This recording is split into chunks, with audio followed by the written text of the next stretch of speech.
worship me in all ways, the Lord says, Krishna says in the Gita, Tesham nityabhiyuktanam, those who are constantly engaged in the thought, in the prayer, in love of God, yogakshema vahamyaham, I take care of them.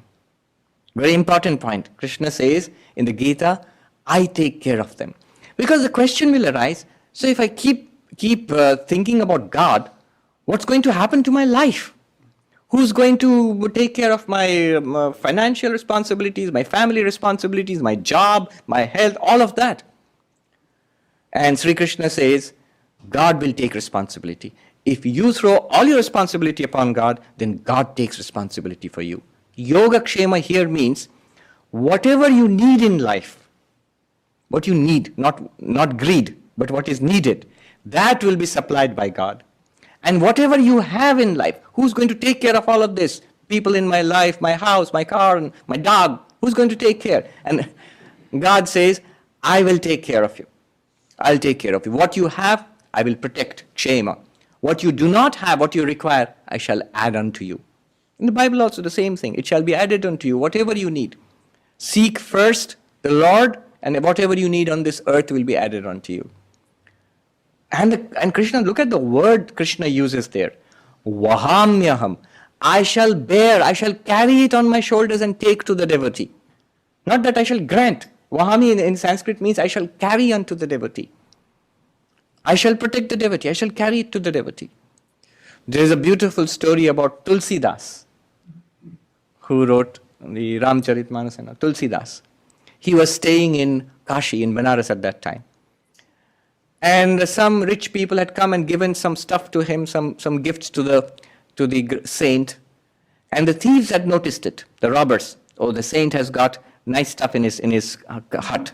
So they wanted to rob him at night. They were keeping a watch. Late in the night, when they were sure that the saint had gone to sleep, Tulsidas had gone to sleep, they began to sneak up to the hut where he lived. They saw two young boys standing with bow and arrow there. Yeah. They're standing, one was a little dark, one was fair. They're standing there and patrolling all around the hut. They withdrew, the thieves withdrew.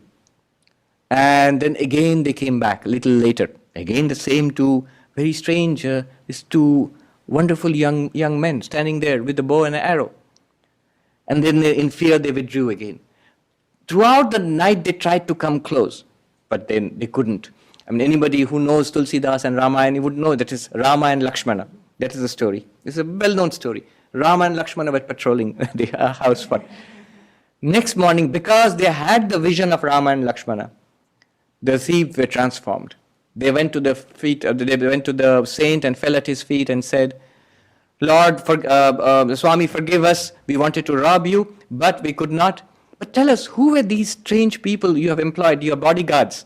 Yeah, who were there and they looked like this and they had a bow and arrow." And immediately Tulsidas had tears in his eyes. But look at his reaction.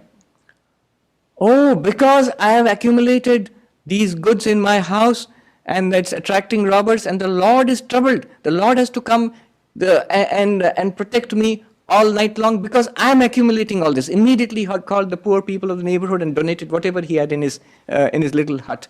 Because the Lord should not be troubled. The Lord himself does that.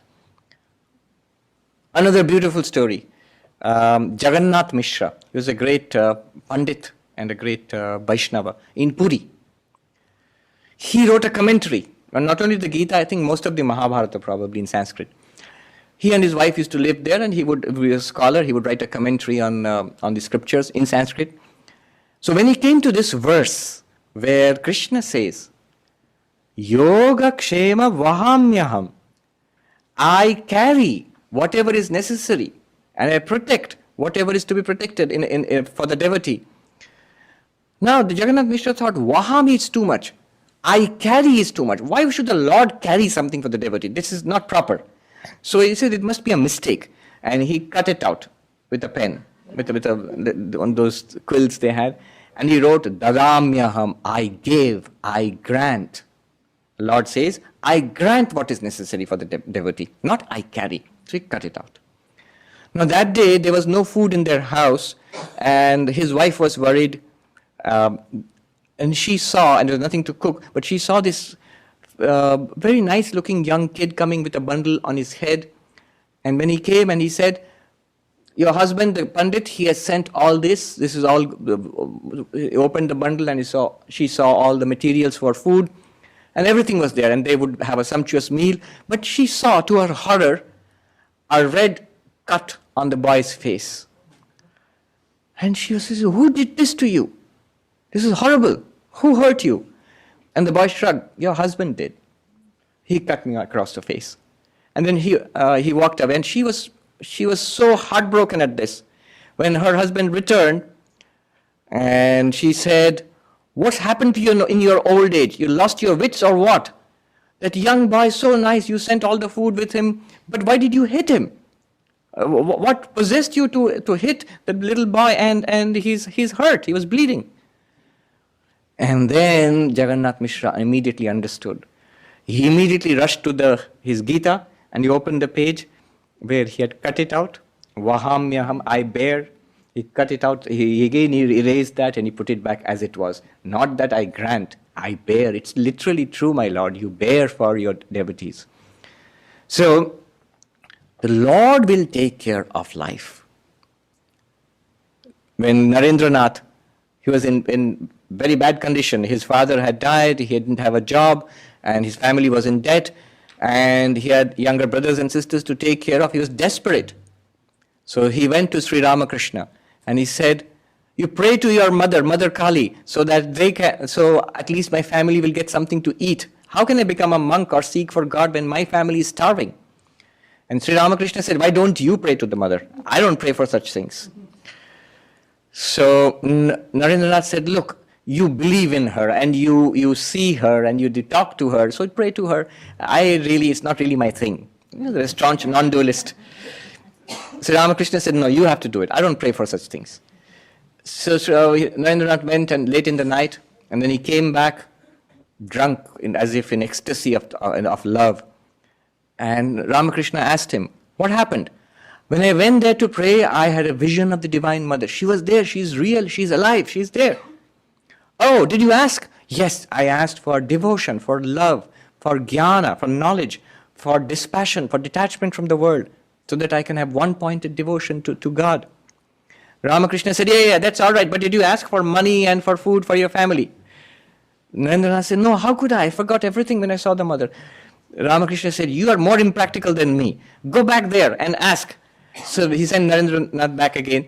The second time the same thing happened. He said, I saw the mother again, but I asked for love and devotion and spiritual knowledge and dispassion, vairagya. Only for spirituality, nothing worldly. Sri Ramakrishna sent him back a third time. It means there's still time. Go back, you young fool. Go and ask. You need money. You need food for you. That's what you wanted, isn't it? Third time also Narendranath came back. I could not ask for that. I can't ask for such things from God. You see, he is a devotee of this higher category we are talking about, who wants nothing from God, even though he needs it.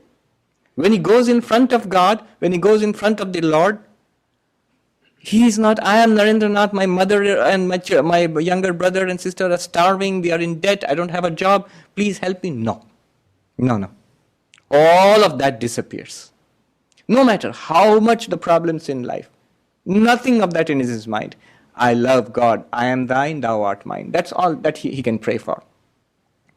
Third time also he could not do that. Then Sri Ramakrishna, you see, Yoga Kshema Vahamyam, Sri Ramakrishna said, all right, he was very happy secretly. That's what he wanted from Narendranath. He said, all right, Mota bhat kapode rabhav hobe na, your family will never lack plain food and clothes. He never said that they're going to become millionaires. They'll just get by. I assure you that much. And that they did, definitely. So the Lord takes care of his own. This one-pointedness comes in life. Ananyata, there's a beautiful word, ananyata. One-pointedness comes in life when you lead life like this. One of the factors that we have to take care of is, in Sanskrit they say, anya ashrayanam tyagaha. Give up all other support in life. We have many supports in life. What makes us feel good? I am rich. That's my support in life. I have millions. That's one support. The attitude is, no, not wealth. My support is the Lord. Wealth is there today, gone tomorrow. I am young and beautiful and strong. That's there today and gone tomorrow. That's true. I saw the picture of Muhammad Ali, and towards the end how he became Alzheimer's and Parkinson's, I think. So this one of the strongest, most fierce fighters in the world, trembling, hardly able to control his own body. It goes away. Everything in life goes away. All physical strength and health and beauty and youth, everything fades away.